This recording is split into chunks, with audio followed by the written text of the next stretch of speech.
Hello and welcome to the Build with Bear Workshop. My name is Pat Bear. I'm here to assemble a brick kit, and I'm also here to hang out with all of you. And I'm going to start things off by throwing the Bear Cave, the Lego, the site, the Tier 2 Blue emote into the chat. If you are currently a subscriber, you can reply with those emotes. If you are not yet a subscriber, you can say hi, you can use other people's emotes, and if you feel like being a lurker, you can just go ahead and lurk. You don't have to say anything at all. It is indeed a Saturday, and I'm working on the Cadillac Project GTP Hypercar. As you can see part of it here, and you can see what it looks like at the end result here. There it is. Look at that. Look at that. Look at that. That's right. This is from Mattel. Mattel has started a line called Brick Shop. That is a new line they started this year, focusing on Hot Wheels cars they already have the license to. So I got myself a goddamn Hot Wheel. Let's go to the overhead camera. Look at this. I got myself a Hot Wheel car. Now, the photo is very blue, and the end result is not. The image you're seeing is more purple than if you look here. This is a bit more aligned with what the photo is going for. But in person, it is definitely more bluish than purple. That is just, I've white balanced, but I have to go into the camera settings and tweak the color settings a bit to try to get it closer to what I would like.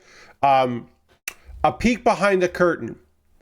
When I have to fiddle with anything with my camera, I either need to take it off and look at it, which I probably will do for color balancing, or I have to do everything kind of upside down because my camera right now is pointed like here, and I reverse or flip the image. So all the controls would be like if I was on the other side of the camera, which there's a wall, so I can't do that. So I'll have to take the camera off, put it on like a different tripod to like look at the image so that way I can white balance it and then put it back on the overhead.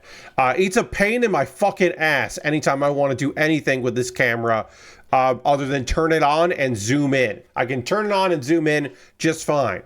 I guess what I really should do is figure out a way to have it so it is pointed at, so it's flipped the other way.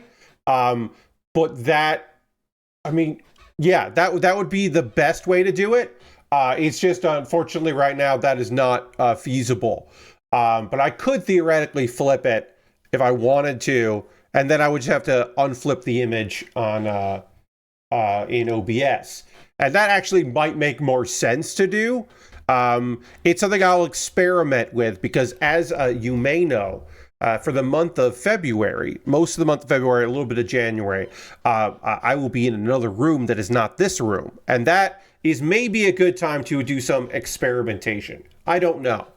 But yeah, Mattel started this line this year. I have been interested in checking these out.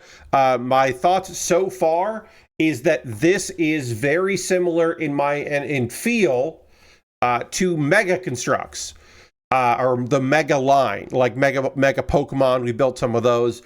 This feels a lot like building a Mega set, which is to say, not bad. Right down to the part separator.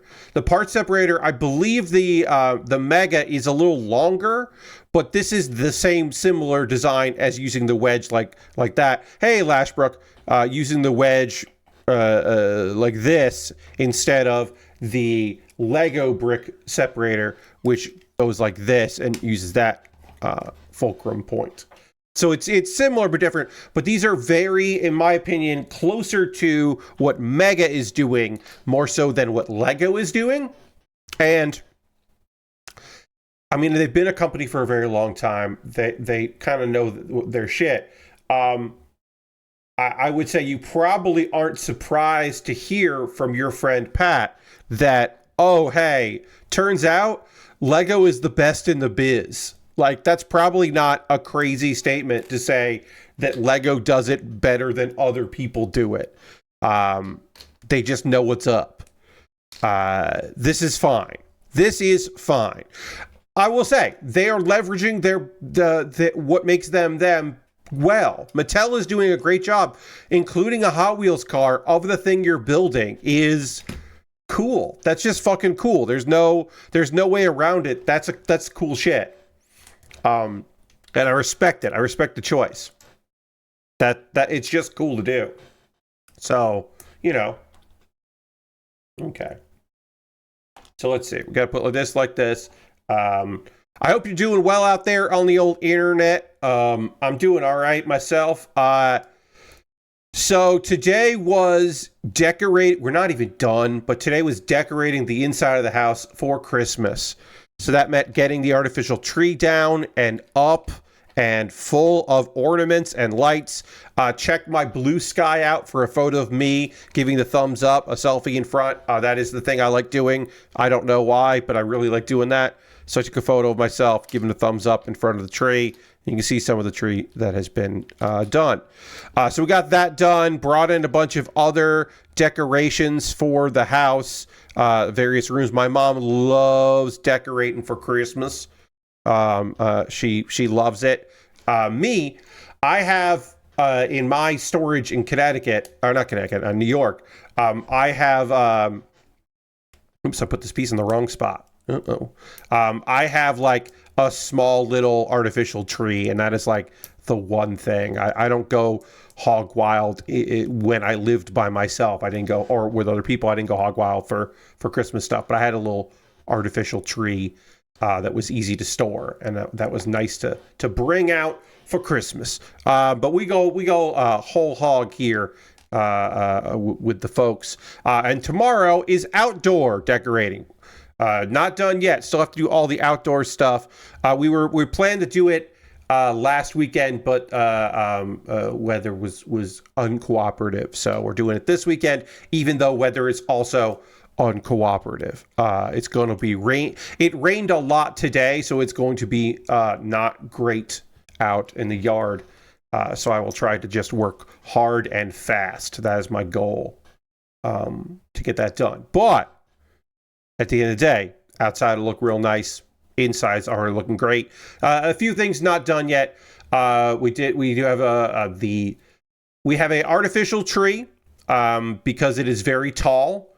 My folks always wanted to have a tree, but the living room, our living room here, the ceilings are incredibly high. So like a 6-foot or a 7-foot Christmas tree just looked tiny. So they got themselves an artificial tree that's nice and tall, which is still for the best. And then in our porch area, we'll have a kind of small real tree, and that will be covered with ornaments that are all bear themed. It's the bear tree. When my folks lived in Connecticut, they'd have the reverse. They'd have a real tree in the basement in the family room, and then they would have upstairs they would have a small artificial tree, and so now they've kind of swapped that, and I think it's for the best. It's a nice tree. So I did a bunch of decorating today, and my back is fucking furious with me. My back is so mad at me for doing all that, for lifting a bunch of stuff and moving a bunch of stuff. And then tomorrow we got to go outside, and I got to do more of it. There's more to decorate, but you know, it's cool. It's the time of year that we do all this stuff. So I broke my Santa hat out for the selfie I took. Again, look on my blue sky, or if you're friends with me on Facebook, you can see it. It is one of the few times that I log into Facebook to post on Facebook, but I like doing that around Christmas. And then usually on my birthday, I go in and thank people that said happy birthday on my wall, because that's nice to do. But I don't really keep up with Facebook. It's bad. It's a bad place, and I don't want to be on there. So I try not to be. But it is nice to post a Christmas thing there. And then if I'm ever complaining about a flight, I like doing that on Facebook instead of bogging down my social media. All right, so this is going to go like this. And this goes there. So yeah, my back is not particularly pleased with me. I did take a leave before the stream. And I imagine by the end of the stream, I'm going to want to go and watch wrestling and not be here. All right, so this will go like this. All right. There are some news story things that we can talk about here. We'll get a few. We got some an update on some previous story stuff and some closure things and layoffs that we'll talk about and all that. But we need to start with Temu. Now, up until last night, I never had the Temu app. I never looked at Temu before. I know what Temu is. Like, I'm aware. I understand. But I've never really, like, perused Temu for things. Like, for, like, knockoffs or reproductions or made in the same factory, just similar enough, but with a scratch-off brand. You know, that kind of thing. It's just never been a thing that I have been particularly interested in. But I did receive some credits. I was going to get a ridiculous discount on an item on items, and the thing was that basically, if I bought some stuff, instead of having to hit the free shipping minimum of like $25 or something like that, I only had to hit the minimum of $10. If I hit $10 before sales tax, because in South Carolina I got to pay my sales tax, so if I hit $10 before sales tax, it was basically going to be free shipping. And I was like, well, I'll look and see what's up. And I found something, and it was like originally marked as $30 something, and then it was marked down with the various discounts that I had because of codes and being on there for the first time and all that. Let me see here. I need the black. It was marked down from $30 something to $8.67 for this item that I was like, well, I might get that. And that wasn't the minimum, right? So I was looking around for something to get me to $10. And again, I'm going to pay sales tax, so whatever. Originally the item was, it would $32 and then marked down. And I was like, okay. I was getting an item discount of $23 off. Okay. I found this thing for $2.50 that is it is a guide for cutting objects. So it is a guide for, like, if you have if I was going to cut a piece of plastic with my X-Acto blade and I wanted like a 45-degree angle, I could put this in this little block, and then there's like slits in there for my knife, so that I'm making the kind of cut I want to make. It's a guide. That's the word I was looking for. It's like a guide. And it was like $2.50. So I got that. My total was $11.18 plus sales tax, again, South Carolina.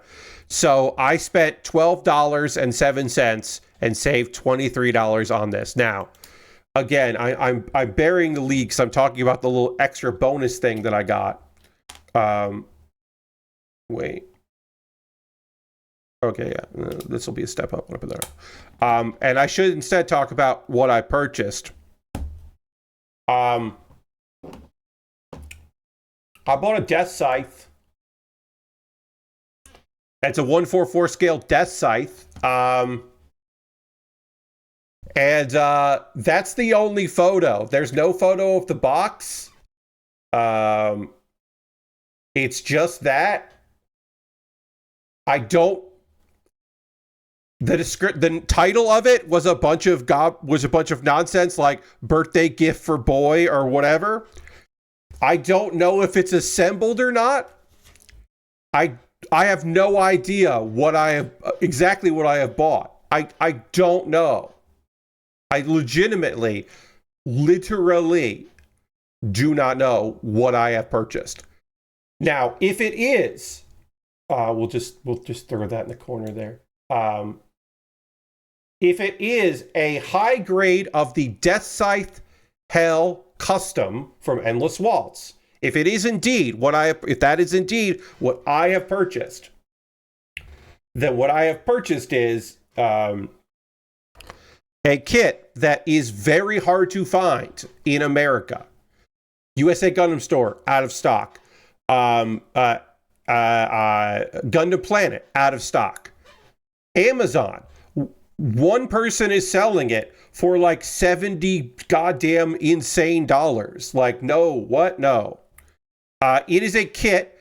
It is either, if this is a real Bandai kit, it is either a kit from the year 1998 or 1997. Those are the two times that a high grade, the Gundam Death Scythe Hell Custom has only been offered as a high grade twice. It's come out as a master grade several times. There is also several times there's been the master grade. I have built that. I have built this high grade on stream before. There is also a 1/100 scale high grade of this kit, which I have built before. Again, is it reasonable to assume that the thing that I have purchased is not a real Bandai model kit? Yes. There are three things it could be. It could be a real high grade from 1998 or 1997, or a reprint of those. They didn't reprint many of them, but there are some reprints out there. It could be a knockoff kit that is, meant to emulate that from some other brand, a bootleg. It could be a built kit that someone was originally selling for $30, and it's a completed kit, a factual, real completed kit. And then the fourth possibility, which I hadn't considered until just now, but now that I think about it, is also a possibility. What if it's a bootleg knockoff kit that someone built, and it is a used kit that someone has decided to sell on Temu? That's also possible, and it just now occurred to me that is a possibility. So there are four things it could be, and I don't know what it is, but I do know that I'm getting it and one other thing for $12, and I will get it by the 22nd, is what they have said. So when will I actually get it? Who knows? I'll get a credit if it's late, if it's too late, but I don't know for sure. Did I get scammed? Possibly. There is a fifth option, which I don't want to say out loud because I don't want to put that energy out there, but it is worth at least discussing. The fifth option, which is that I'm going to get a thing that is not that at all. That I'm going to get something that is not that. Anything from a photo, like I bought the photo for $8, like that kind of thing, or it is a different kit. Whatever it is. I'm not sure what I'm getting, but I thought at the end of the day that this little like plastic thing, the guide is not worth $12. But the story is probably worth $12. Me being able to say like, oh, okay, hey, this is what I got. These are the photos.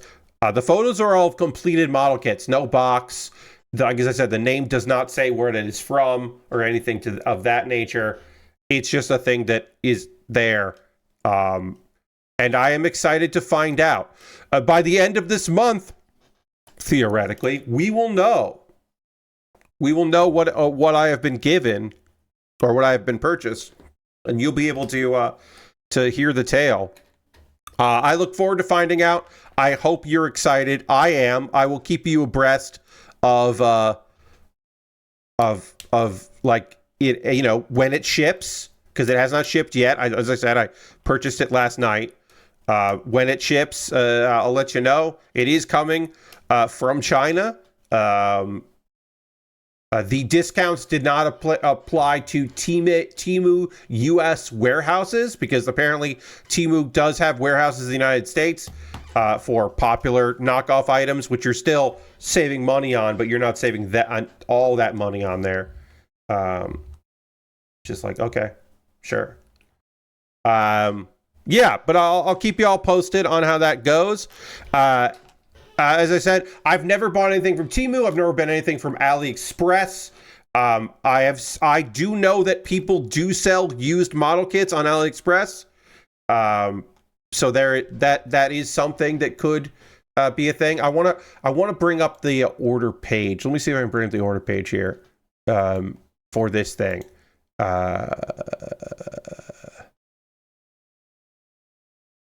Show me my order. I'm looking at my email here. Yeah, right now, yes. It's been confirmed. Hasn't shipped yet. Let me go add orders to this. They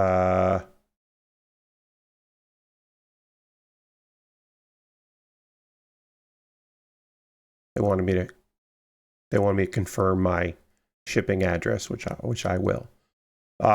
Okay, so this kit that I purchased for, again, $8.67. The title is Building Model Birthday Gift Collectible Model Desk Cabinet Decoration Justice Unlimited. And then later it says Justice Infinity. So I don't fucking know. I don't know, y'all. I am excited to find out whatever the fuck this is going to end up being. But I am interested in it. To me, it was worth the experiment for like, what am I going to get? Maybe I'm going to get a pre-built model kit. Maybe I'm going to get a bootleg. Maybe I'm going to get the actual kit that I would love.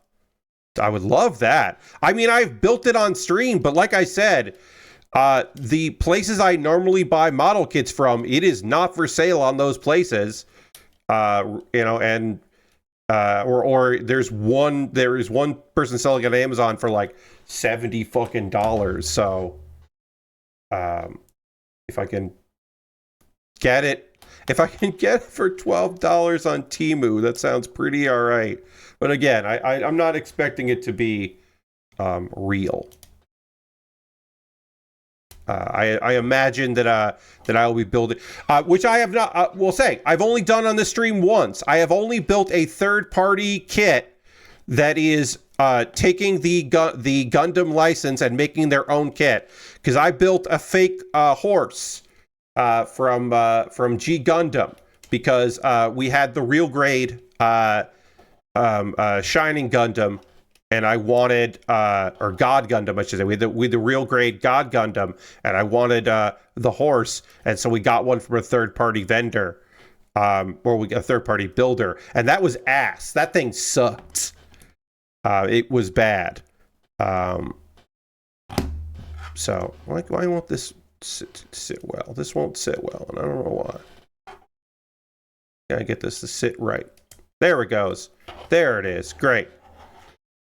So yeah, fun times. Hopefully I will have good news at the end of the month about that.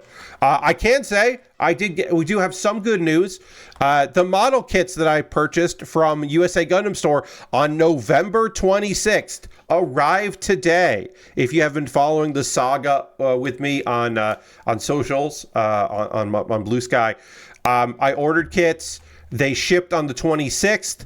It was Black Friday deals. Like Black Friday week deals, you know how it is. They shipped, and then instead of going from Florida to South Carolina and then distributing and coming to me, something got messed up along the way, and it was in South Carolina and then continued on to St. Paul, Minnesota, where it then sat for like 4 days. And then I reached out to maybe it would have moved even if I hadn't reached out, but I did eventually reach out and was like, hey, what's going on to the USPS? And then it started moving. And then it moved to Tennessee. And then it moved to South Carolina. And then it appeared at my house today. And again, it almost took 2 fucking weeks to arrive. Just under 2 weeks, because I bought it like midweek and it shipped on a Monday. It makes sense that it took so long to ship because USA Gundam Store probably sold a lot of fucking model kits, the week of Thanksgiving, I imagine. So we'll see what happens. But I got those two things. I got those two model kits that I was looking for: the Ultron Gundam and the Gundam. What is it? Dantalion. Dantalion. I said that. I messed that up a bunch of times. The Dantalion, which is from Iron-Blooded Orphans. Ooh. Oh, it's from an Iron-Blooded Orphans manga. I forget the full name. Let me see if I can find it. Iron-Blooded Orphans. Gecko. Gekko. Gecko. Iron-Blooded Orphans Gecko, which is a manga.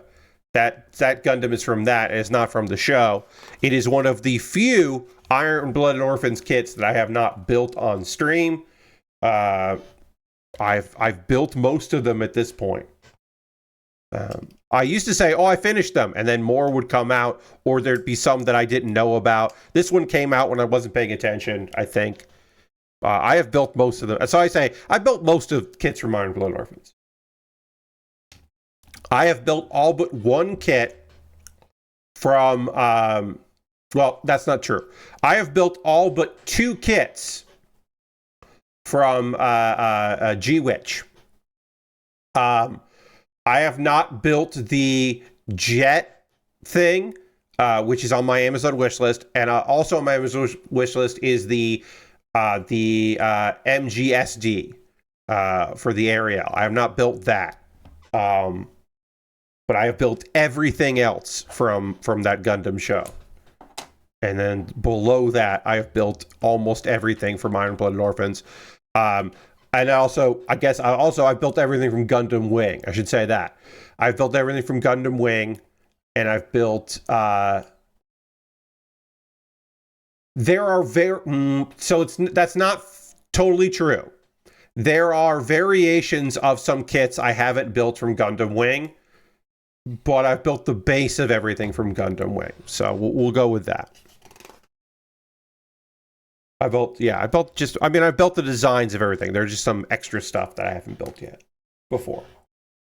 One of these. This is coming together pretty fast, pretty standard. I don't have much to say about this. Again, I compare this mostly with Mega.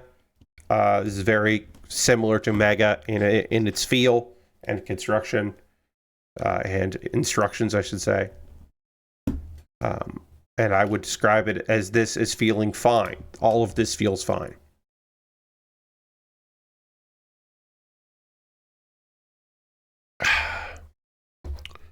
Maybe even good. Maybe I could say this feels good. I do think that we're going to finish this tonight.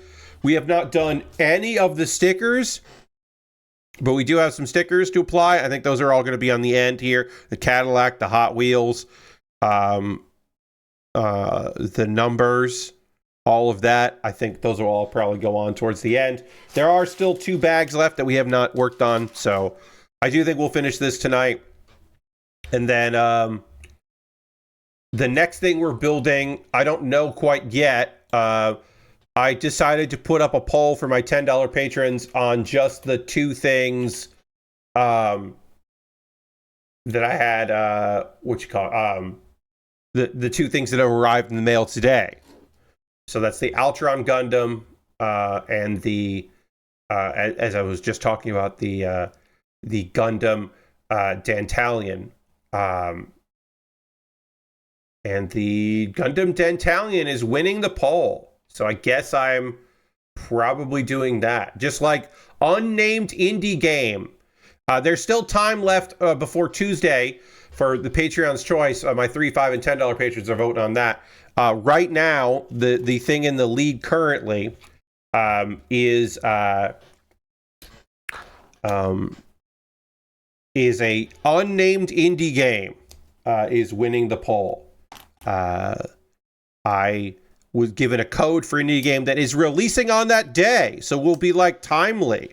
I have it already. I have the game already, so I don't have to wait for it or a delay or anything. I guess if they delayed it like last minute, I might not be able to play the game But I don't think it's going to happen. I don't want to say anything about it. I mean, the game, it's out there. They kickstarted the game. I won't be there'll be people playing it earlier than me. But I did receive a code for it. They reached out to me because of some other games that I have played, and I'll check it out. It is based on something that I am not familiar with, so that is, for me, tremendously fun. I enjoy that very much. So hopefully it'll be a good time, and people will be stoked that I played it. We'll find out. But that'll be Tuesday. As of right now, that's winning the poll, and if it loses the poll, I'll probably do it the next week. I don't know. All right, so did I do this wrong? I did this wrong? I did do this wrong. Okay. How did I do this? Okay, yeah, I did this. I did all of this completely wrong. So we got to take all this off. I put this on here. I was supposed to put it on there. So now I have to do it all over again, but in the right place. Yeah, I completely botched that. That's fun. That's fun. Always. Luckily, this is easily fixed, but yeah, I really beefed it on that one.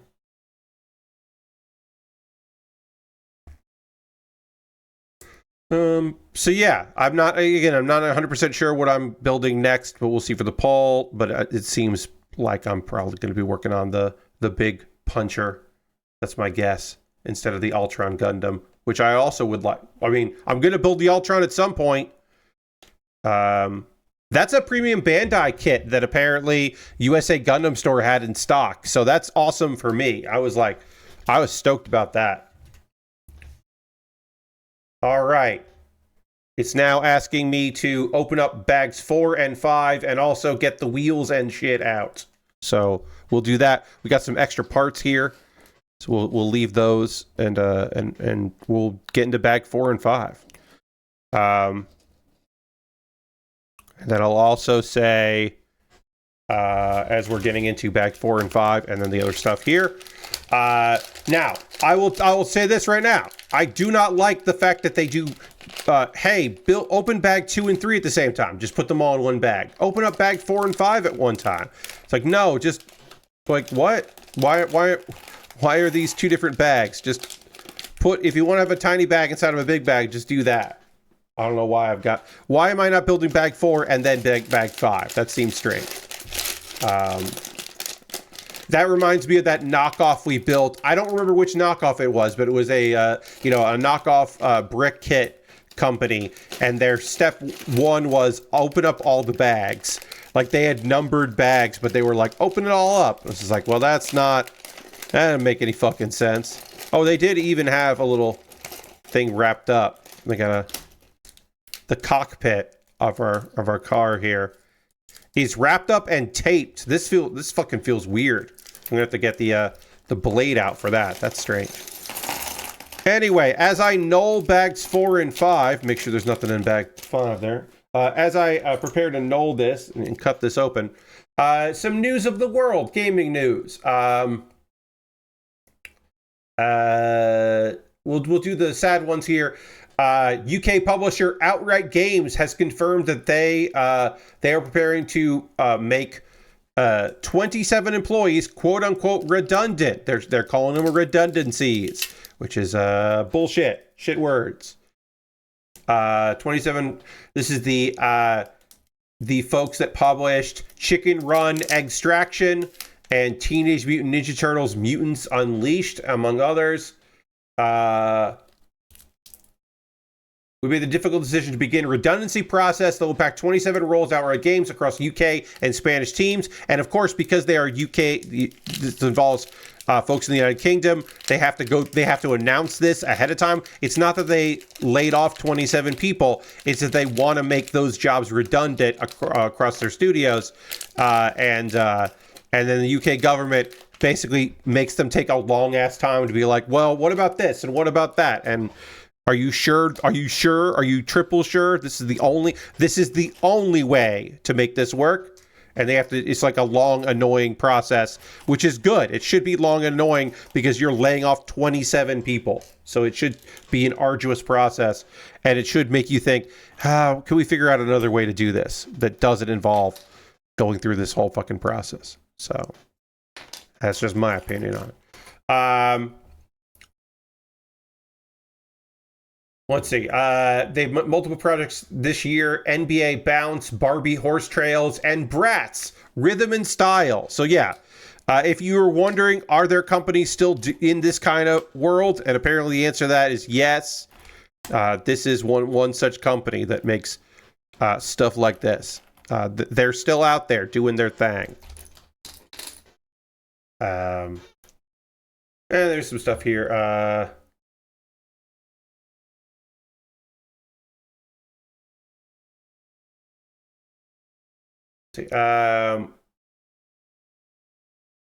Should also say, there's been accusations of mismanagement and among leadership of Outright by one of the studios, the Spanish studio in particular, which is A Heart Full of Games, all one word. So that is a tough read for my particular eyes. But yeah, they're basically just like, yeah, hey, you know what? Shit's fucked over there because of you.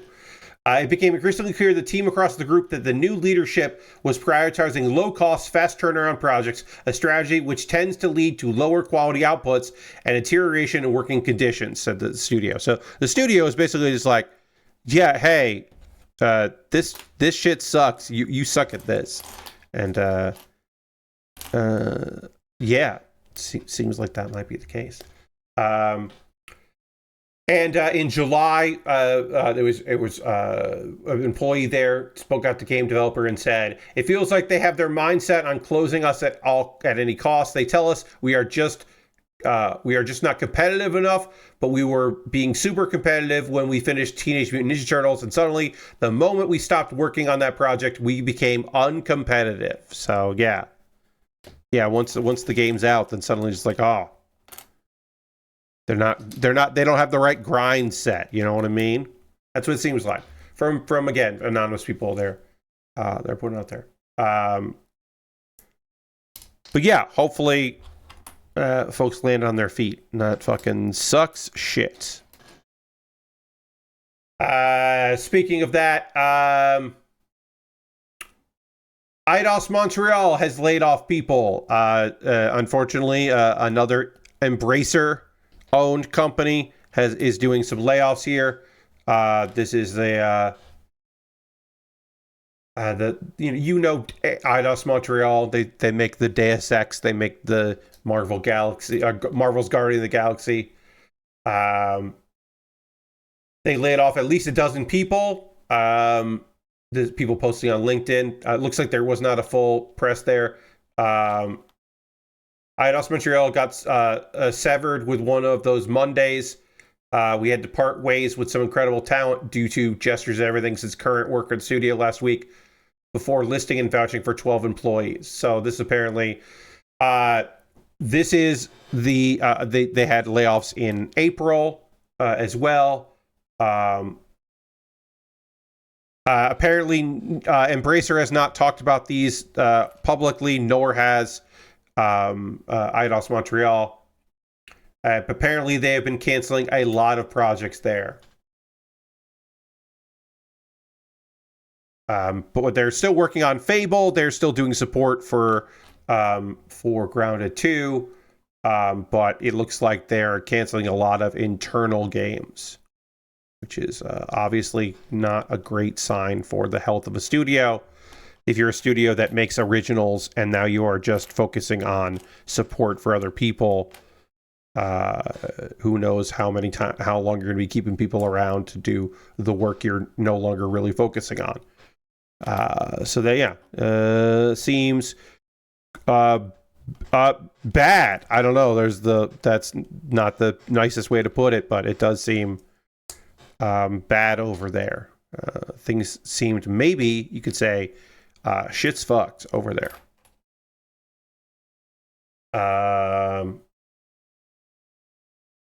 Yeah, so still don't have any clarification on that.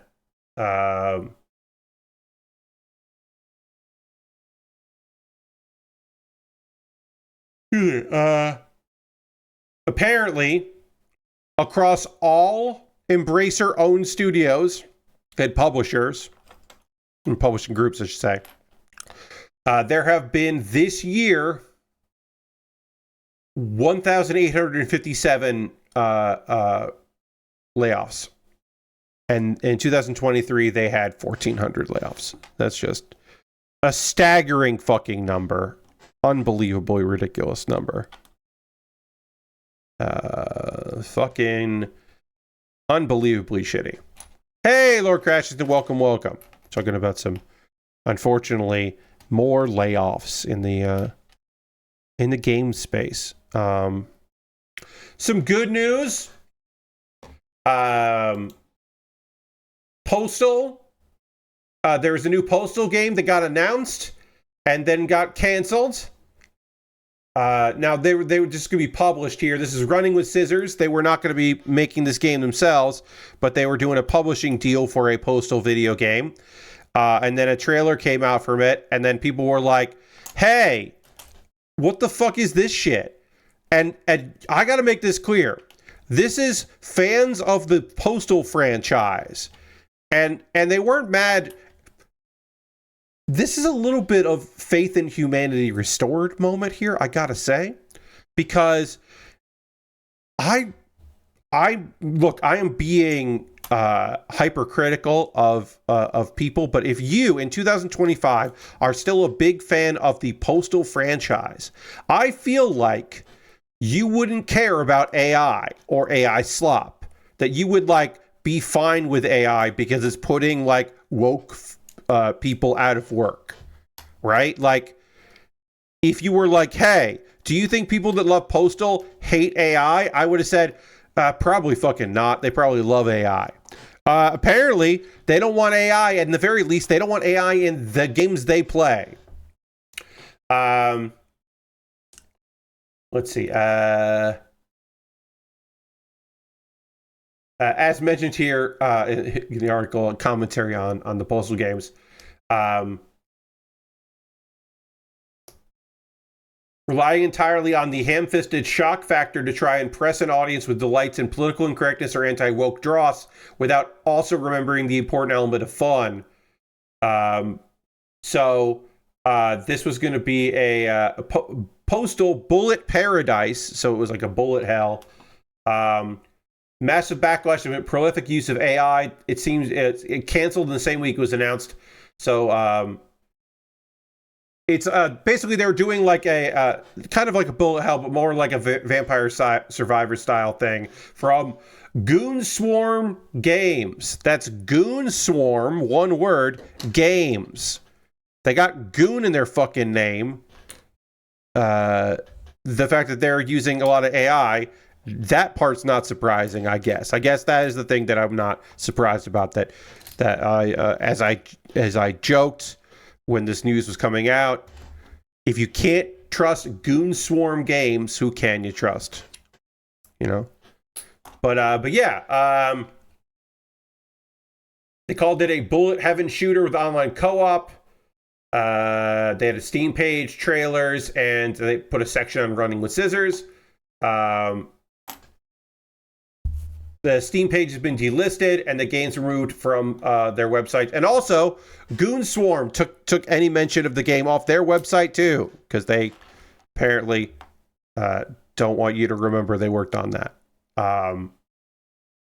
Let's see.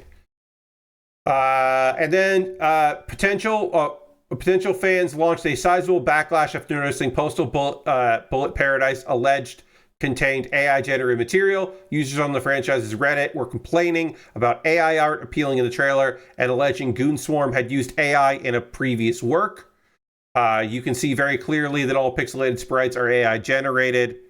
Claims a Reddit poster. It just sucks that RWS, it's Running with Scissors, is going down the path of AI since they've been so supportive of art for so long time, which I guess is true. I guess Running with Scissors has been supportive of art.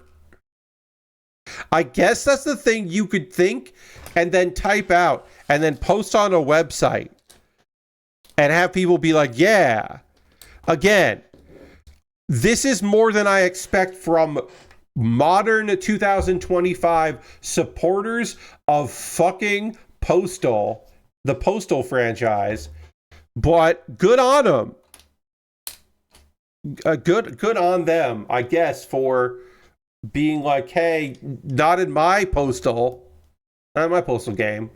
Then came the announcement declaring the entire project flushed after revealing Postal Bullet Paradise, a title Running with Scissors was planning on publishing but not developing.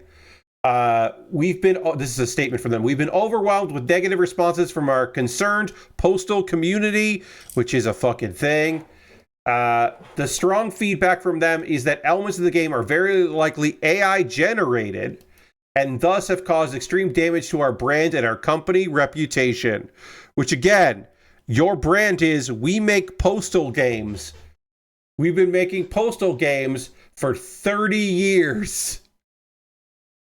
That's your fucking reputation and your brand. The only time I had to hand it to Running with Scissors. The fact that they didn't say, hey, get used to it. AI is the fucking future. And also in this game, people that don't like AI are the enemies. So get into it. But I can only assume that enough people basically said like, hey, I won't be buying your games anymore. And they were like, that could be real. Ugh. Like they did the math and went, well, I don't have to put this game out. Hell, we didn't really like this game anyway. Like, who knows? Who really knows? But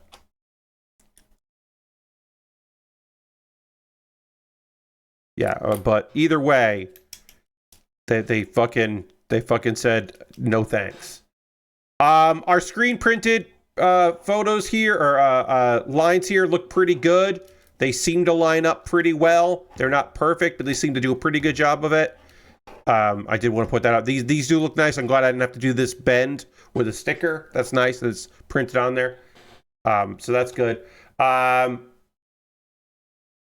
Statement goes on to express their desire to be transparent before stating that Bullet Paradise has been canceled effective immediately. Our trust in the development team is broken. Therefore, we've killed the project. So, look, they wouldn't kill it if they didn't hear, right? If it was, to me anyway, if a company we were publishing our IP for, like my IP, and they were like, hey, did you all use AI for this? And they went, yeah. Be like, well, then we got to fucking cancel the game. Should mention, possibly a reason why they've canceled this game immediately is because it's only been a couple days since the studio was vocally against AI. And a few days ago, publicly disagreed with Tim Sweeney over the need to declare AI use in game development. Because remember, Tim Sweeney is one of those people that doesn't think you should have to say that you use AI in things because AI is the future and you were dumb not to use it. Tim Sweeney had said, the AI tag is relevant to art exhibits for authorship disclosure and to the digital content license marketplace where buyers need to understand the right situation. It makes no sense for game stores where AI will be involved in nearly all future production. Tim Sweeney's like, look, everyone's going to be fucking using AI, so it doesn't make sense to say it on a game store that, oh, this was made with AI. And so Running with Scissors had retweeted that, again, a couple days before this, and saying customers deserve to know if a game was crafted with creativity, soul, and actual talent rather than some machine that craps out anything from a prompt. We don't know what the future holds, but AI apologists like Mr. Sweeney are making the shit unbearable already. And then a couple days later, they were like, hey, check out this game we're publishing, and it had fucking AI in it. And it's like the worst time for that shit, but also the best time for that shit because it meant that they couldn't just be like, oh, well, we don't know if it has AI in it. You know, we're going to trust the process from our partners. Instead, they had to be like, hi, you fuckers, the game's canceled. Eat shit. making us look like doofuses. So I'll give it to them for that too. Let's see. And then also, again, 2011's Postal 3 was made by Trash Masters. The name of the studio was Trash Masters. That's, I mean, I guess arguably I don't hate that as a name. And was so terrible that they apologized for the game in the aftermath, eventually deleting it from their store entirely. So, they're not above erasing their tracks, but at least they're like, no, in this case, like we're not going to do that shit. All right, how do these go together? How do these pieces go together?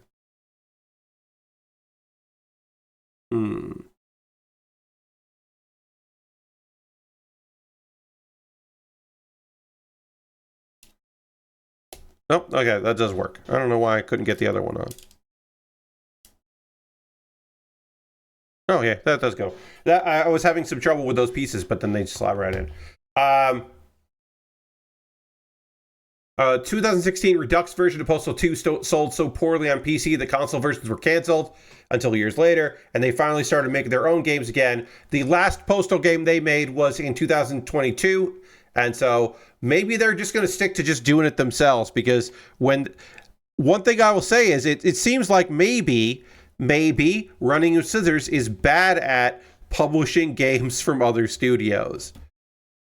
And maybe they should stick to what they're good at, which is putting out fucking Postal video games.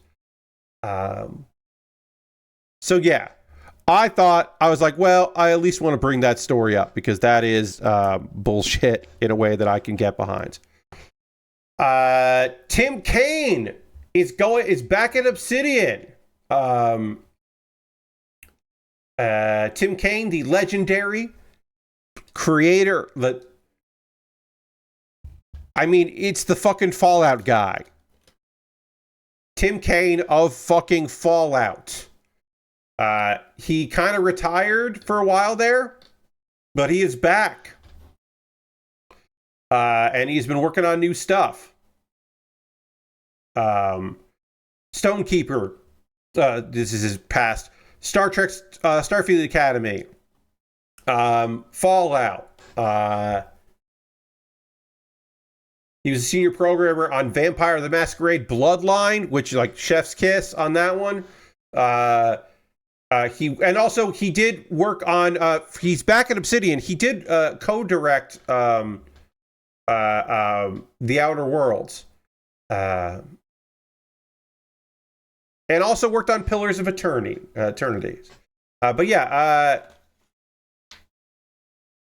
He left in 2020. He's back at Obsidian, and he apparently had, he's announced this after he had done some work for Outer Worlds too, as a contractor remotely, but now he's back there full time. And I have to imagine that could be one of the reasons why he's back is that he wanted, he worked on that and then decided to go back full time. And that's rad. I would say, hey, if you can retire, you should retire. But if it doesn't take and you want to keep doing the thing that you love doing, like, yeah, all right. Good luck to you. But yeah, we don't know what they're working on.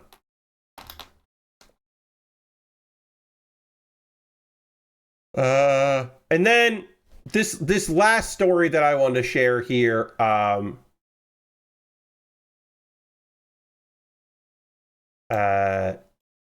Am 8-Bit is suing Skybound for allegedly fraud.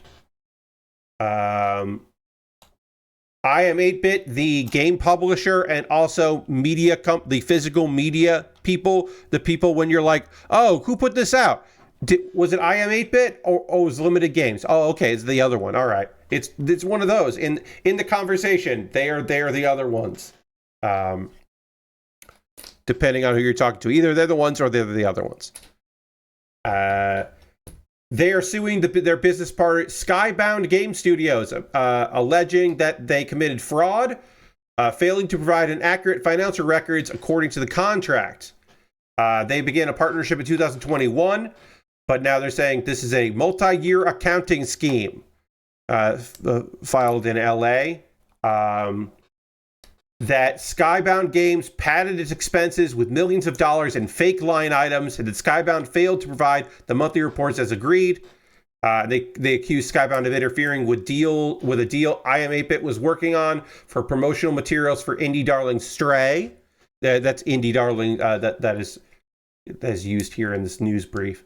Claiming the Skybound used confidential information about IM8-Bit's royalty split with Annapurna Interactive to cut out its business partner, and claims that Skybound produced almost exact copies of its creative output for marketing. So they not only were they shortchanging them consistently, they also, again, according to this lawsuit, fucking stole outside business from them as well. IM8-Bit started in 2005, blah, blah, blah. One thing that is nice about this little legal thing here, as mentioned, is it also publishes games under the IM8-Bit Presents imprint, including Escape Academy. Skybound Game Studio also lists Escape Academy among its publishing achievements. So they went fucking full lawsuit on them. Good luck to IM8-Bit for that shit. That ain't going to be the easiest thing in the world. So good luck to them. All right. We're continuing to work on this car. I'm going to double check that I did this how they wanted me to do it. Looks like I did. All right. We move on.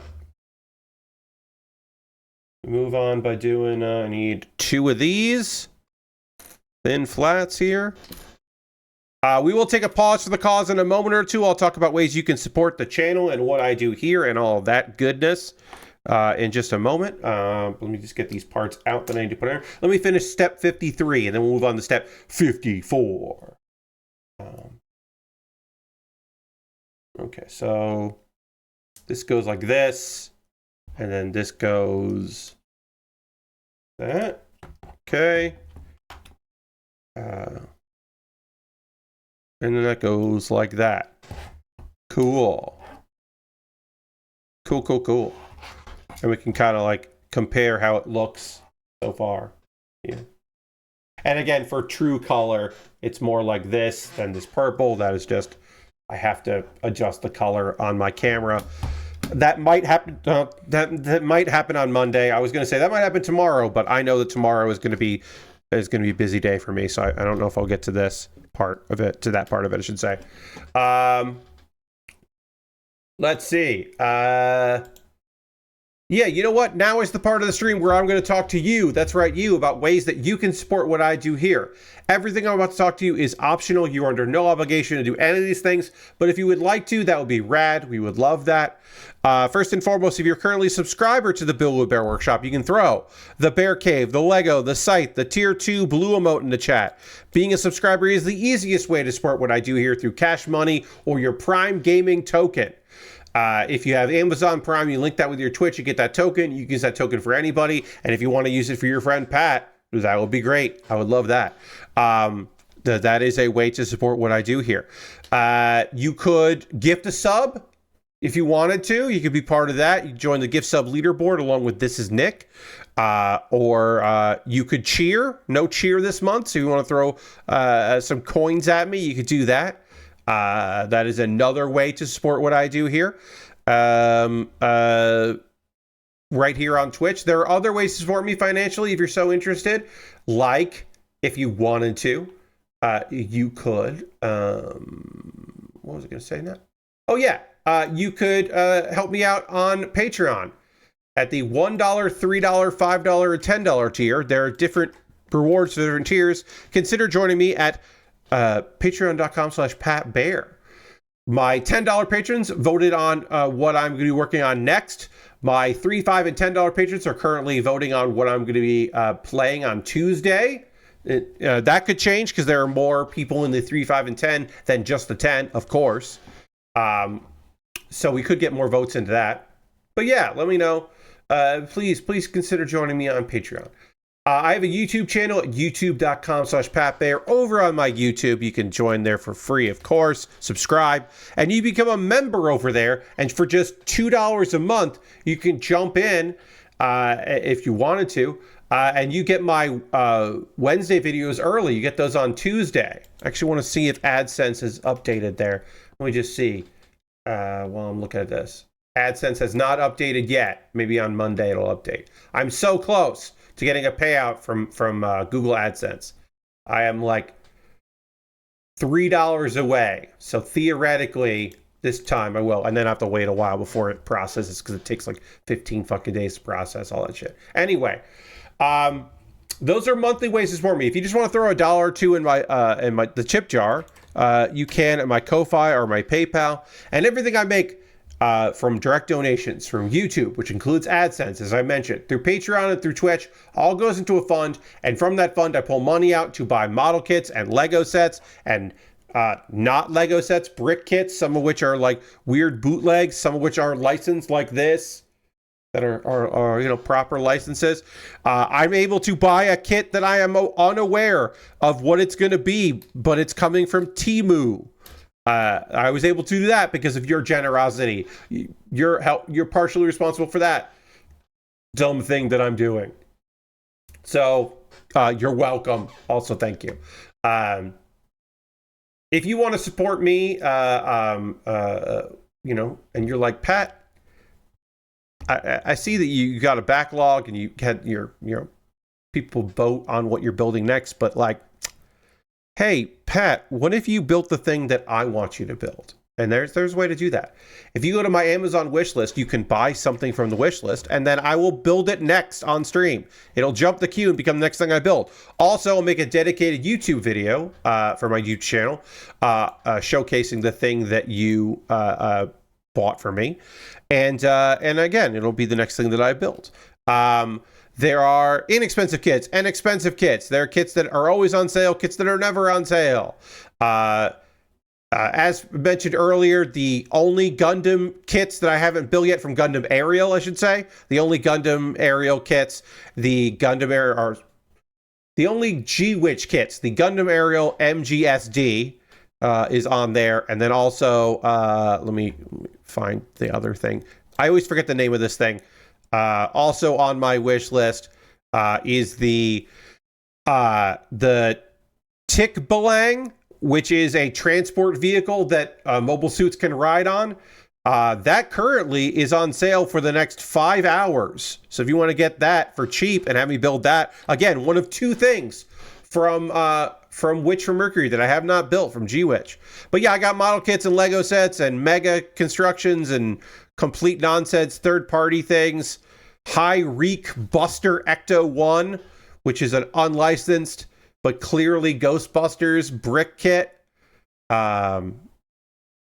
Ghost Speed Champion Car is what they called that. Yeah, if you want me to build more bootlegs, it's been a while since I built a bootleg third-party brick kit from Amazon. So if you want me to do that, you could buy it for me to build. My alternative to Amazon is I have a wish list on Throne because it's nice to have alternatives. I got to update that. I keep saying I'm going to. Hopefully I will before Monday. And then the most convoluted way to support me financially is to go to USA Gundam Store. At USA Gundam Store, you can buy a gift card. They will send you an email with that gift card code. Then you can send me a whisper on Twitch or a DM on Twitter or Blue Sky or Mastodon with said gift card code. And then I will use that gift card code to buy something from USA Gundam Store. And hopefully it'll be something that you're like, yeah, hell yeah. Sounds good to me. Which will be nice. You could do that. If you want to support me, but you don't want to spend any money, I get it. You can go hang out in my Discord. There are cool people hanging out in the Discord. We would love to have you over there. It's a fun place. A couple of video links for you to check out. On Monday, I'll have a new episode of Pat Baer's Anime Club. It is my anime top 10 not top 10 list, it's coming. It is my anime awards list. The second to last one, right before I do my top 10, I always do my awards for such categories as best return and most personally disappointment, like biggest disappointment. That's what it is. And yeah, it's just a really nice little awards video where I give out some quote unquote awards. It's a wrap up. There is a rant in there. If you like Pat Bear rants, there is a rant in that video. So check that out on Monday. But while you wait for that, if you haven't watched my most recent video, which I have to remind you, cost me $11 to make, I got a month subscription to Ocean Vale to talk about Ocean Vale, the new horny-ass subscription service, the dub and sub subscription service that came out this year. I got it for the premium for a month. I spent $11 fucking dollars, and when I went to cancel, they were like, great, you're fully canceled. You can reactivate it if you want. And I was like, no. So I spent that money. The views have been good for that video, which is okay. My hope is, like, my sick hope is that they do something like Ocean Vale becomes like spoken about for something like getting banned or something like that, and then people look it up on YouTube and find my video. That's like my big hope, is that they get busted for something. And then people will watch the video that I made about it. Anyway, in more positive anime, on Kuma Baer this week, I put up a video where I talked about After War Gundam X. That's a show that if you want to watch it, you can for free with ads on Tubi. That's an anime on Tubi that you can just watch with ads if you want to do that. I've been recommending shows all this month. I'm going to be recommending shows that you can watch ad-free, or sorry, with ads, I should say, subscription-free on Tubi, on YouTube. So if you have, if you have YouTube Premium like I do, you can just watch full seasons of shows. Obviously, you can find old-ass anime on there without a problem. I even think you can find Gundam X on there. But if you want to watch, like, and you're like on the up and up, you can. So yes, I'd say I have, I talk about, I gotta look this up here. YouTube and Tubi and Pluto TV. That's right, Pluto TV as well. And there's one more I gotta say. So yeah, just like places you can watch anime for free. I should probably I don't know, do that again. I like this theme. Anyway, that's enough of me promoting myself. And now let's talk about some anime while I continue to work on this not Lego brick set.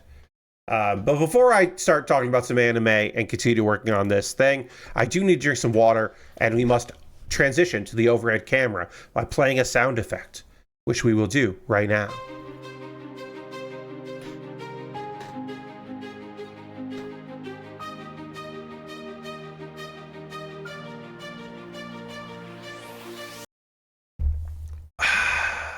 All right, let's keep working on this thing. I'm not even sure what we're building right now, but we're building it. I'm gonna need one of these.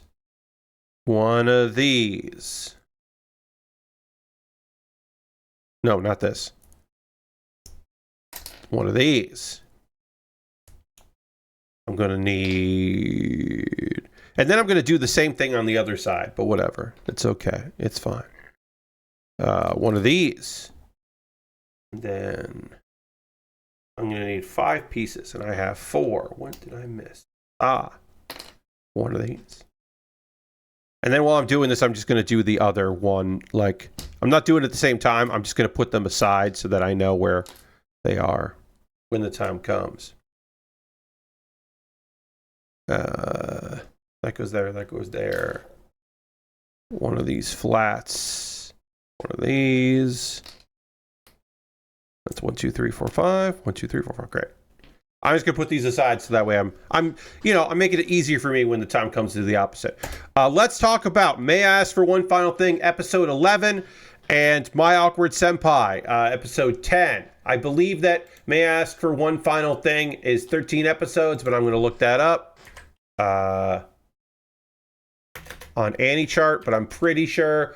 Usually this time of the season, I start writing that down, but I have not done that for this. So let's look for May. I gotta go. I'm sorry. I gotta go to fall 2025 and look for May. What? Sometimes the search on AniChart leaves things to be desired here. This is under, I think this is under an OVA. Is that why I can't find it? I'll find it. Sorry about this. This is the thing I could have done before the stream. May I Ask for One Final Thing is 13 episodes. Okay, so yeah, episode 11. They're trying to rally the troops here and get allies, and also possibly convince people, hey, please don't fucking attack us. It would be great if you didn't continue with this war that's coming, this holy war.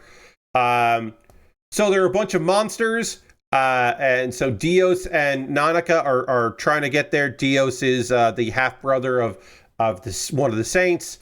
Nanaka is the twice brainwashed assassin who is now the aide of our heroine, Scarlet. And they're trying to break through all these monsters. The Vanquish army is helping out, which is the Dragonborn army, the guy who keeps wanting to marry Scarlet because she's strong, even though he has whipped her ass, or sorry, she has whipped his ass a bunch. He's still just like, yeah, though, but like, we should get married. So a Flame gets injured. That's the prince. But Scarlet shows up and beats a bunch of fucking monsters. And just like completely and utterly whips all their asses. Which is very fun. A bunch of orcs to just fucking die. And then of course the army is very smitten with her. And they really do want their leader to get married to her because she fucking rules. So they're like, oh, it'd be pretty fucking cool if she married him. But yeah, they're all smitten with her and her cool battle stuff. Oops, I took 2 of these. I don't need that. I need this. Let's see. What other stuff happened here? Okay, they make it through. Dios is part elf, so they think like, oh, I should be able to negotiate with Falconia, this country that they're arriving in. Nanaka is still wary of him and still like thinks he might betray them. Unfortunately, there are a bunch of elves are under the thrall of our villain of the story, Terraneza, and so they get ambushed. But thankfully, the elf chieftain uses a spell that stops them, and that's Dios's uncle. Apparently, Dios's uncle is there doing his thing. So it's like, oh, great, that's your uncle. He's the chieftain. Like, sounds like it should be pretty easy to get these folks to help us out here to join our side of the cause. No problem. But apparently, they're not super excited about helping, so Dios offers to make a deal with them, which we don't quite hear about there, but we will. Scarlet heals a Flame. A Flame is flirting with her, and she's just like, maybe I shouldn't have healed you. Turns out, whatever deal happened is working. Because the Falconia army is withdrawing. They're like, actually, yeah, we're out. So something's working out. It's working out good. What exactly, we'll find out soon. But things are on the up and up. Julius takes that opportunity to hug Scarlet. And then the Dragon army, the Dragonette army are like, we're going to go. Hey, you should come with us, basically. It's like, you should come with us because your fight is just going to become harder and harder. And she's like, nah, I'm good. I'm going to do this. There are people I need to punch in the face. And she's also like, I'm not leaving. What are you talking about? And Julius basically just like, okay, we're rivals now. Good on ya. And they're about to fight. Everybody leaves. And then Flame is just like, hey, promise you're not going to die. And they're going to see each other again. But of course, that's mostly for like camaraderie and also because she seems to want to punch him again. And not like some kind of like, hey, there's no love for them. Hello, welcome. Welcome to the stream. I'm talking about the most recent episode of the anime, May I Ask for One Final Thing? A show where there is an isekai character, but she's not the main character. Our main character seems to just be a regular lady that is also really good at punching people, which is fantastic. Good time. Let's see. There's a meeting trying to figure out like, hey, what are we going to do about this reincarnation of an evil goddess who wants to destroy the world? Like, we're eventually going to have to deal with that. How we're doing that. Dios and Nanika arrive and they're like, hey, we know where she is, because she is currently targeting the Western Holy Gem. She's destroying a bunch of gems because she wants to break the barriers to flooded monsters so she can, like, cleanse the land. Evil shit. Your favorite anime is Black Lagoon. I mean, Black Lagoon's pretty damn rad. That's a good one. Yeah. I mean, yeah. That as far as anime goes, it's pretty solid. All right, I need another one of these, and I need a thing there. We do that. Let's see. Okay, yeah. So,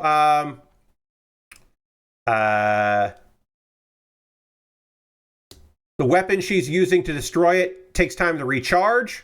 So basically, there's an artificial like anime plot. Hey, we have 3 days to stop the big bad before she completely before she brings about the ruin of humanity. So, it's one of those things where like the clock is ticking. They've only got so much time left before things go very south. And you're like, you know what?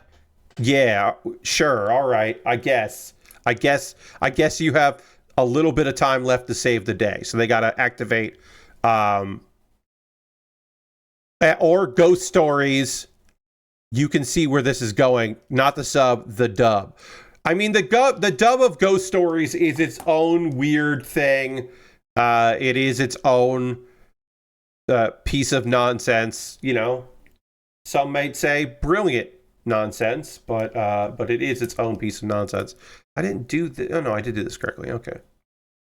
I guess this is representing the gas tank, or the pump, where the fuel pump will pump you some gas. Is this? Ooh, this is a good question. Is that black or blue? So that is annoying. An assassination classroom. That is a fun one. You're not wrong.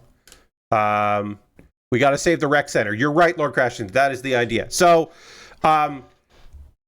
this does not look that different to you, right? This blue that's kind of purpley and black.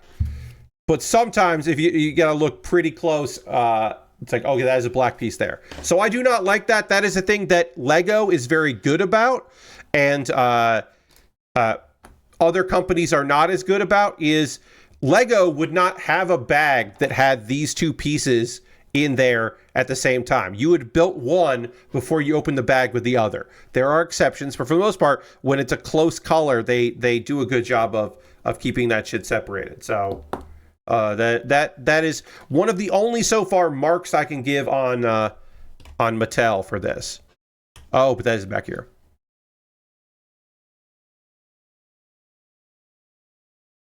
Man, I mean, I don't know what to tell you. I think Jujutsu Kaisen is pretty fucking rad. Now, If you want to talk about the working conditions at MAPPA, specifically the folks that were working on this second season and why some episodes were delayed and look great and some episodes don't look as great, I'll be certainly willing to have that conversation. But overall, as a anime adaptation of a manga, it's pretty fucking great. But I also understand that its very nature of being something that is popular and liked by people does make that a target. And then also personal preference is a thing that exists. There are people, there are going to be shows that you like and shows you don't like. I've certainly talked about plenty of anime that is not for me. A prime example, season 3 of To Your Eternity is out, and by all accounts continues to be a gorgeous show that I have never seen and will never see, because that is a show that is just about the beauty in life vis-a-vis watching tragedy and death happen. Where you're going to introduce fun characters to then kill those characters so that the audience fucking feels bad. And I just don't want to watch that show, even if it's gorgeous. I'm intrigued by the fact that it's in modern days for the third season, or a version of the modern times. That's interesting, but I still don't want to watch it. All right. I need to finish talking about this episode, so I'll do that. They have the timeline to 3 days. They got 3 days left before this gem gets destroyed, and everything's going to be pretty fucked if they don't take care of business. So they're going to make an assault. They're going to take Diana with them, and basically she tells Diana, "Hey, I got this thing from my god." Which is what she says. She's like, "Hey, the god that supports me gave me this watch, and I can use this watch to get your powers back that were stolen." So they're going to take Diana and get her stolen powers back. And Diana's like, "Yeah, all right, you got it, big sis. I'll help you out. Whatever you need." And then Scarlet talks to Julius about... basically, Scarlet talks to Julius about him being all fucking...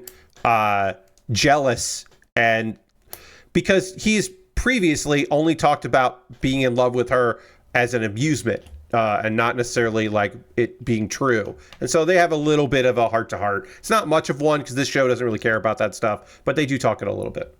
And then we focus on Terraneza, who's been talking to her god, which is the evil god, about her plans and setbacks. And they're going to defeat Diana and Scarlet. And also, apparently, a charm has been placed on Julius. Uh-oh. That's not good. Before the brainwashing that Nanika got, Julius got charmed. Will that come up in episode 12? Yes. Will it be resolved by episode 13? Yes. I assume that, given the fact that this show is getting 13 episodes, that they will be able to stick the landing and finish all their shit. I'm making that assumption, that they'll be able to get that stuff done. All right, we got the fin on here, back of our car. This thing's coming along. We are close to finishing that off. The other anime I want to talk to you about is the 10th episode of My Awkward Senpai, which is, again, a very by the numbers, but still enjoyable show about the new guy at the office who's under the wing of a stern, cold lady who isn't really that. She's just socially awkward, and they are certainly falling in love with one another. But they are having they're playing it real slow, because it is a sitcom, there are a lot of scenarios and situations to kind of make them understand that. Also, there's a woman in you, our guy. The last episode, there was a woman in his apartment in her underwear, and we don't know who that is.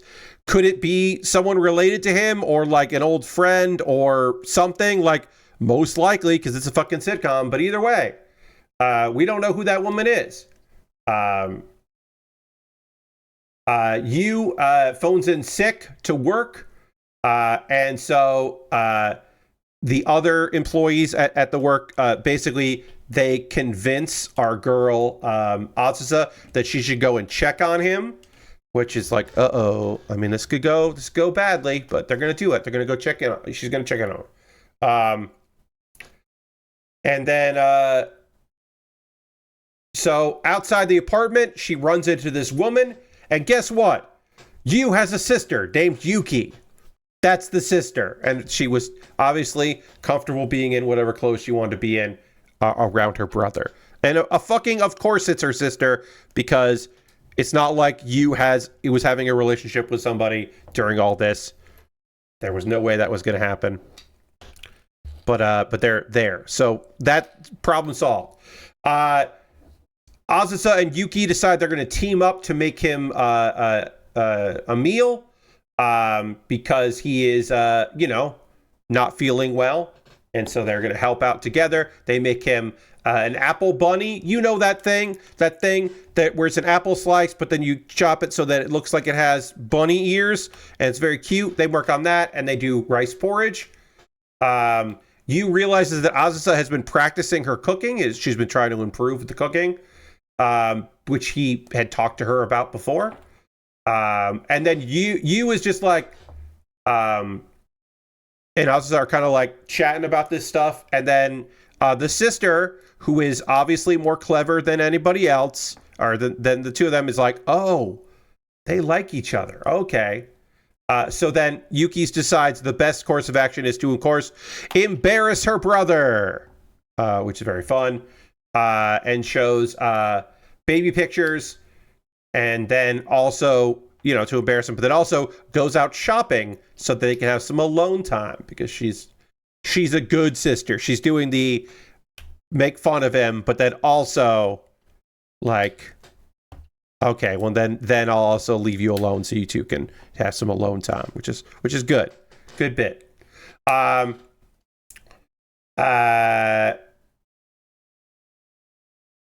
So they're alone, and Azusa kind of like makes the realization like, oh, outside of like what we talk about at work, I really don't know much about him. Okay, so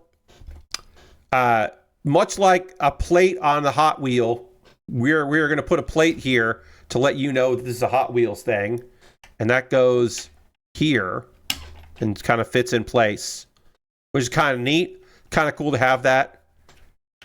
That is a fun bit of business on the car. You would only know that if you looked at it there. Let's see. This metal signature plate doubles as a keychain, so I can put it on my keychain as well. I will say this: it doesn't feel like this is gonna stay in here. This doesn't feel like it's gonna be it. Like it feels, yeah, this thing's gonna fall out. So this is a cool idea, but I don't know about it. I don't necessarily think this is a cool idea, but I don't think in practice this is particularly that cool. Oh, I'm sorry. I put it on upside down. It's supposed to go in like this. Okay, it goes in like that. So I had it on upside down because the other side says Hot Wheels. So I assumed that was the right side. What is this piece? I don't know what this piece is. We'll come to it, I guess. And now we can customize if we want. Oh, so this piece is included if we want to take the this off here, and we want to switch the wheels out. So this is the if we want to take, this is cool. This is included just to do this. I think we are gonna. I don't know. Hey, chat, what do you think? Should we keep the hubcaps, the silver hubcaps, or we should put the gold and black hubcaps on there? I'll take one off so that we can look at it done and see.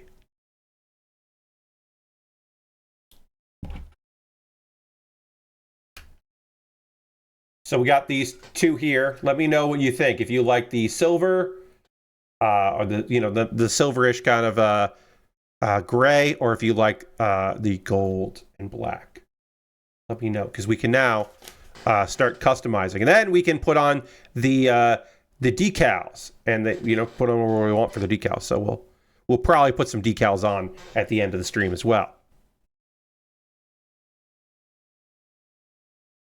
Gold, says Lord Crashington. I'll see if anybody else has any thoughts before we do that. At the end of this episode, Azusa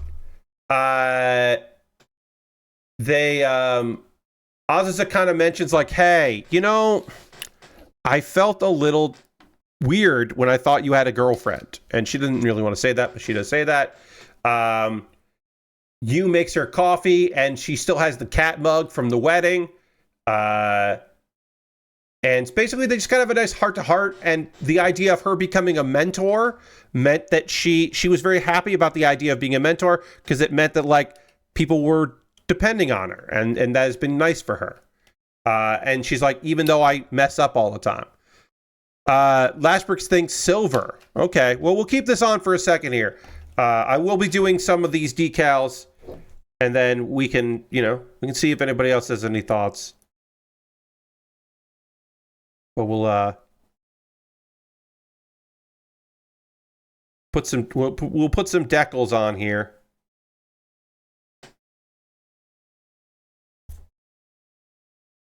I want to put.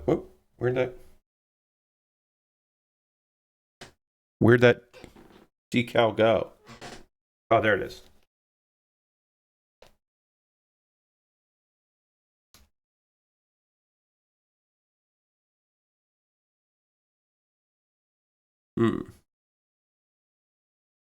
Put that on there. No. Cadillac. Yeah.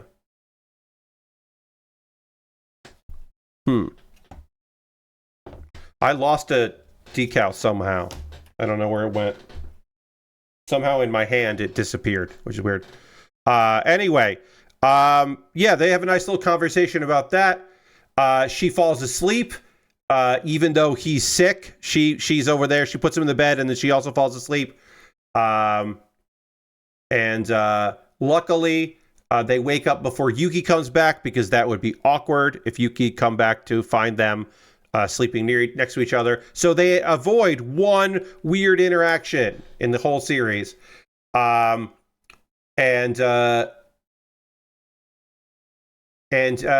have our girl kind of admit like, hey, I'd like to know more about him. And then Yu is like, Azusa, what if we like became friends and we weren't just coworkers? What if we became friends and then we could spend time together outside the office and it wouldn't feel weird? And we're in episode 10 of 12. And now we're just like, our guy is just like, this isn't a friend zone. Like, I don't believe this is a friend zone. I believe he legitimately is just unaware of the fact that they have chemistry and have feelings for one another. I think he is just clueless. And he's not like, oh, I know you like me, but I just want to be friends. I don't think he knows that she has any feelings for him. This show is so slow burn, and I really do enjoy it. It's just a good time. I'm really enjoying my time with it. But yeah, right now we're going to put some decals on here. Some decals, as some might say.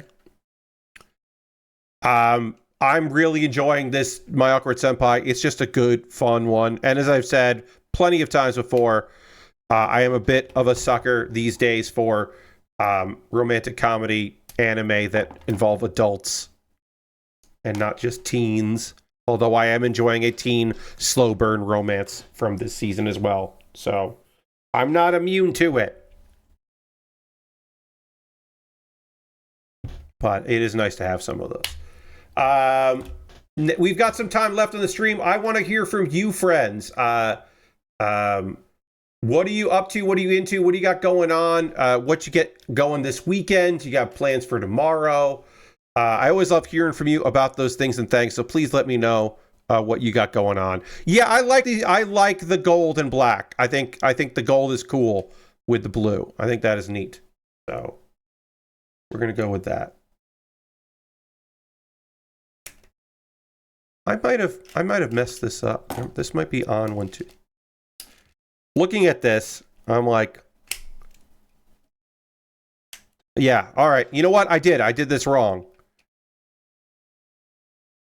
That must go like that then. Whoops. Yeah, all right. That does fit better.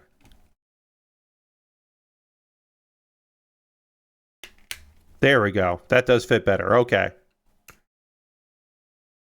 Yeah, all right. There we go. Yeah, that's how that looks. Now we can put some numbers on here. If we want, we can put some stickers on the sides. We can place the decals. Also, there, like here are the other ones you can do. We don't have to do any of these, but if we wanted to, we certainly could. But we got some time left. As I already talked to y'all about what I got up to today, which I was happy to do some decorating around the house. And then I've got more outside tomorrow. All right, I'm going to put this on here. No, I don't like that. I realized I don't like that. I'm going to put that there. And then we'll put the other one on the other side.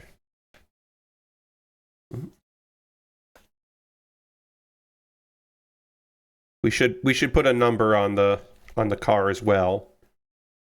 You know we should. Oh, that's where the gas thing goes.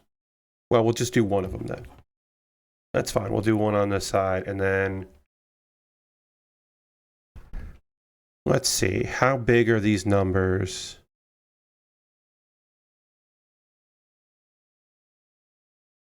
Looks like they put a sticker, a Hot Wheels sticker, and they did that. Ooh, that's kind of fun. So we can do this.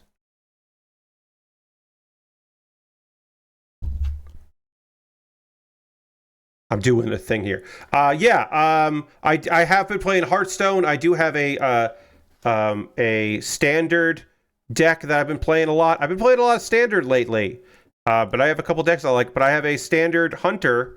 A quest hunter, because the latest expansion has a couple cards that are good for that.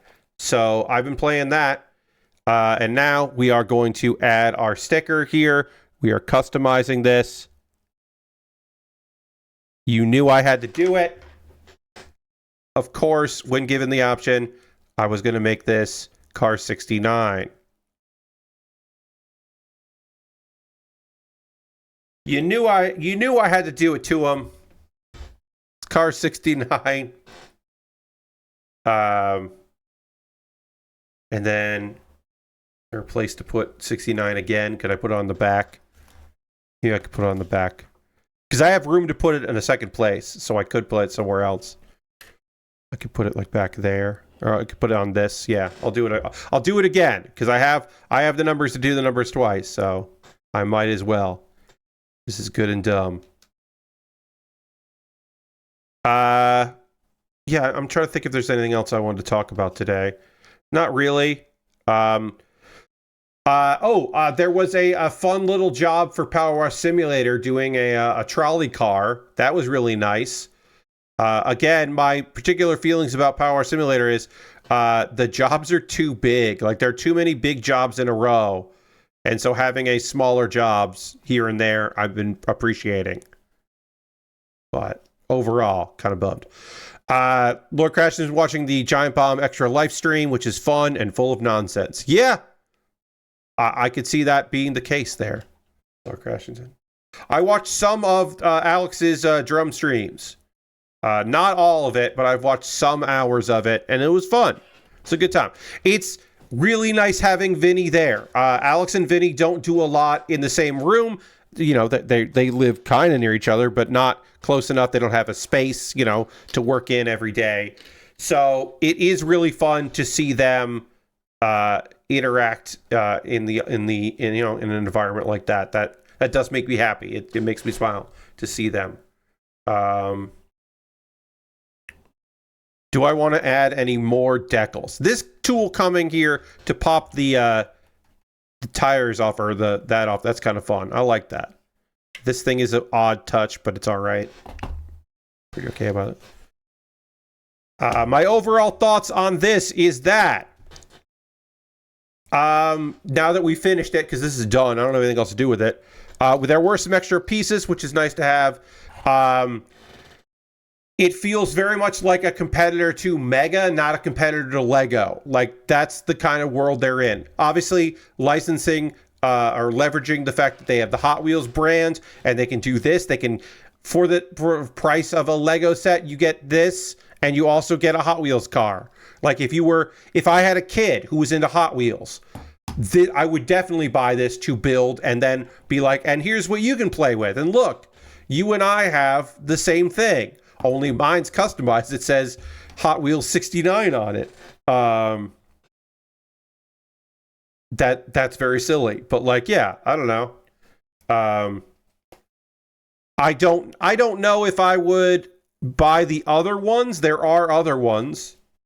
And I don't know if I would be buying, if I'm going to buy them, but I might put them on my wish list. If people want to see me do more of these, we could make that happen.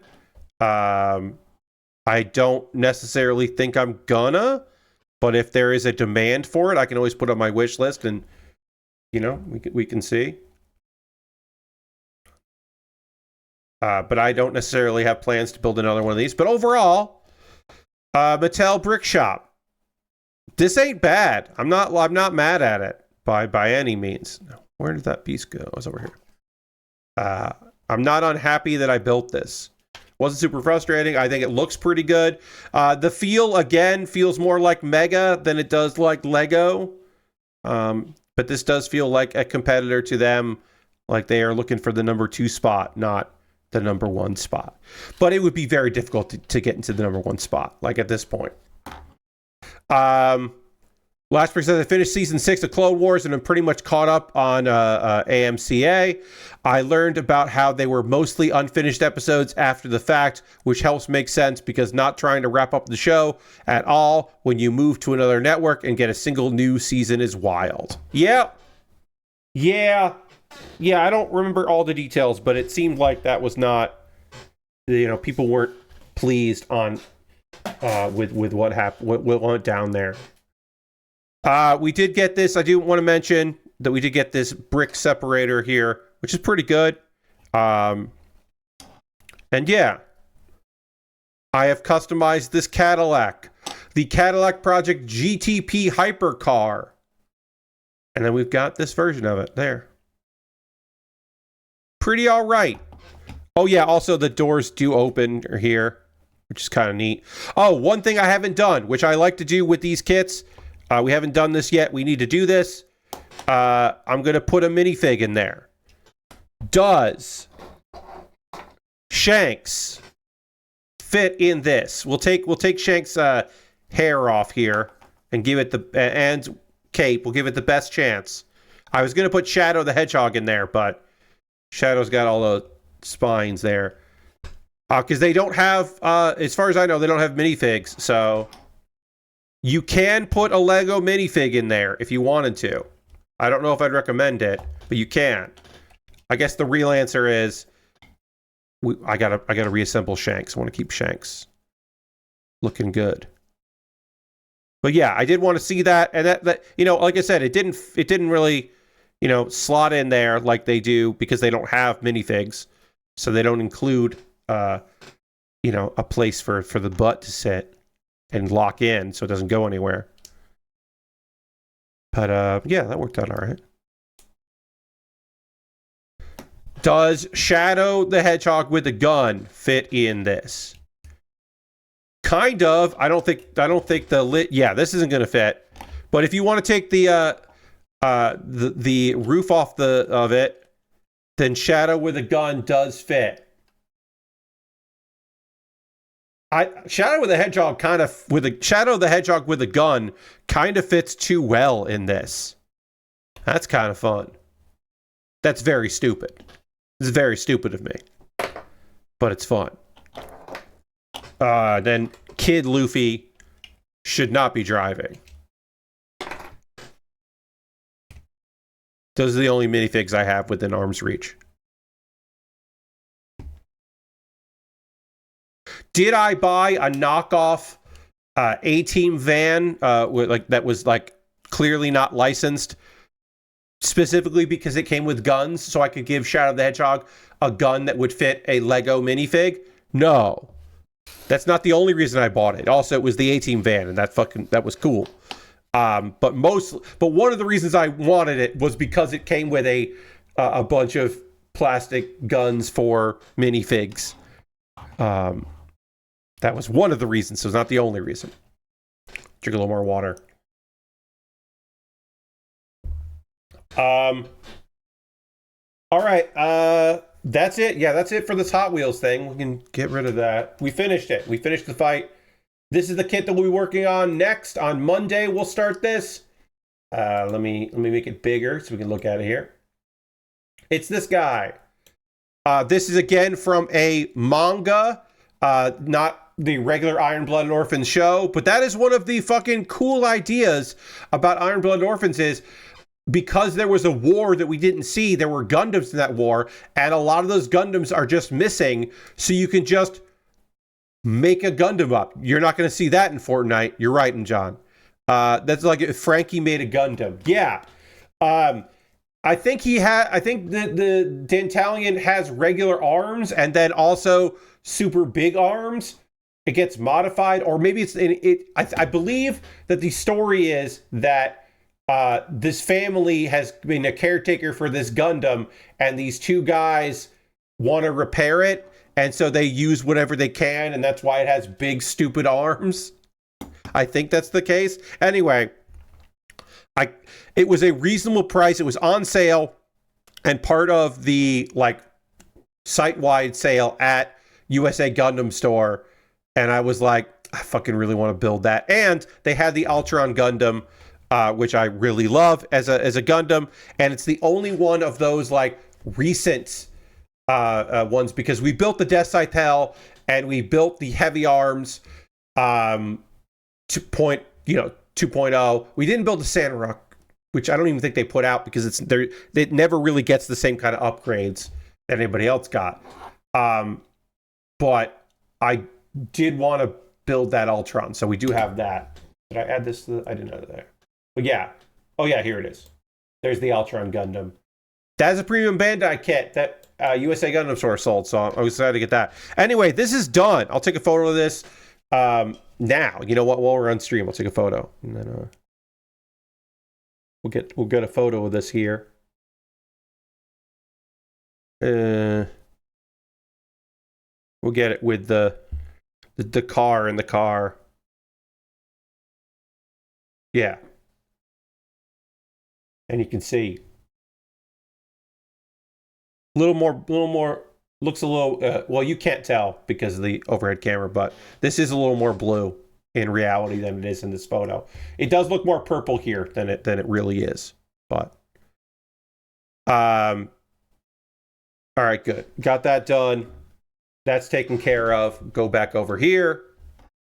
Now is the part of the stream where we're going to go on a raid. We are going to go find somebody who's doing cool stuff out there and go hang out with them. I'm going to go watch Collision, AEW Collision, the West Coast replay, because I didn't see that because of the stream. As John says, we always end with a raid, except for occasionally when we don't end with a raid, but we always try to end with a raid, and it just doesn't happen sometimes. But we're going to go find somebody doing cool stuff, go hang out with them, and then I'll be back on Monday to build a model kit with giant, stupid arms that I'm very excited about. We rarely does Dan Reichert stream on a Saturday. In this case, Dan Reichert is hosting the Fire Escape 2025 Game of the Year Spectacular. They have been going for 3 hours.